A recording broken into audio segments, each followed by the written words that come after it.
We're here at the Toronto International Film Festival, and we're going to go to an interview with director Hajooj Kuka and Alsarah of the film Beats of the Antonov. So can you please tell us, I mean, I think you're a very spiritual man for actually going in there and capturing live footage of actual bombing in Sudan and actual guerrilla warfare almost, it seems like. And can you perhaps comment on that? The main thing about being in a war zone and experiencing being bombed, like it's an experience that it's very hard to describe. I mean, the whole idea of the ground shaking, the smell of powder, the fear, it's all real. When you're there though, it's something that it's a communal experience. So everybody's feeling it at the same time. Right. So when you get bombed, you kind of don't think about yourself. You start thinking about what happened to this guy, what happened to that, where did this bomb happen? So it feels like a lot of courage, but I think the courage is just to be there. But once you're there, you're just living with everybody, and you just become part of this communal experience of survival.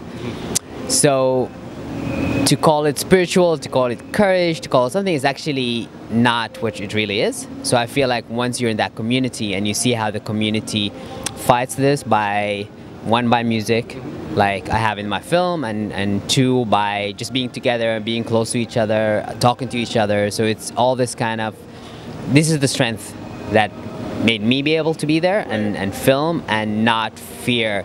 I'm not living in fear because I'm living in a community, so it's this whole thing. Now, what inspired this film, and what made you decide you wanted to put this together and show this on the silver screen? So I'm from Sudan, so I care to know what is happening in Sudan and what is this about and everything. So I went on this documentation trip to go to one of the refugee camps, and I really wanted to see like people who are sad, people who are being oppressed, people who have been all these human rights violations and being bombed and living in a refugee camp. And I went there, and then I discovered that there's a lot of music and people were alive and people were not just victims, and I just saw something that you never see on TV, you never see reported. And truthfully, it was one song. I saw this guy, he's playing this song, and the song was amazing. And I was like, this is one of the best songs I heard in a long time in Sudan.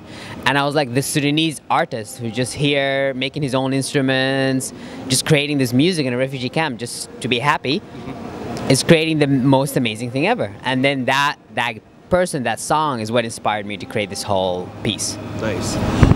Now, the music in this film is fabulous. It's organic. It's raw. It's like, it's real.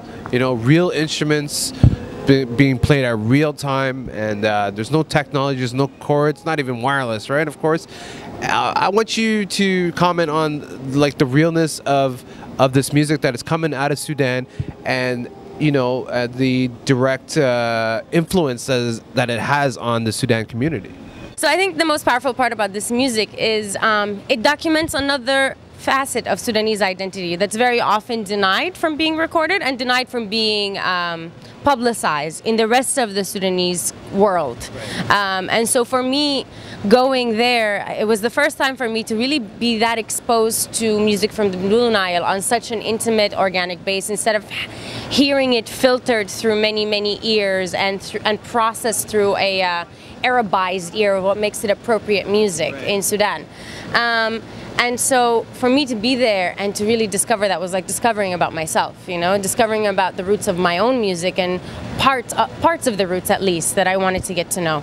And the determination of people to make their music in their language to the point of like even making your own instruments from recycled materials is that within itself. I was like, that you can't even say how powerful that is. There's no word that really captures it, because It's beyond the will to survive. It's beyond the will to survive. It's the will to survive complete, culturally intact. You probably don't have a concrete solution, but what are some of the solutions or steps forward into sort of solving this problem in the war of Sudan? Well, the premise of my film, and it's what I really think from experiencing it in there and being Sudanese and being part of this whole struggle. We had a civil war from '55, before even our independence, is that the war, the essence, the root cause of the war is an identity issue. And the idea that the national government throughout the years always wanted to have a national identity that everybody assimilates in a national identity, and that national identity that they chose was an Arabic Islamic national identity. So what I feel, and what a lot of people are feeling and talking about right now in Sudan, is to start solving our problem, we need to, one, say that we are a diverse people, and two, celebrate that diversity, and instead of creating like one national identity, is to have this identity that's based on a lot of different identities. And I like that we're in Toronto, because this is the idea I heard a lot about Toronto being this place where not everybody's supposed to be one thing, where everybody is a different thing. So I'm walking in the street, I hear everybody talking their own language, different languages being talked, you see different people from different places, and that's what we should get in Khartoum and in Sudan, and I think that's the solution to our problems.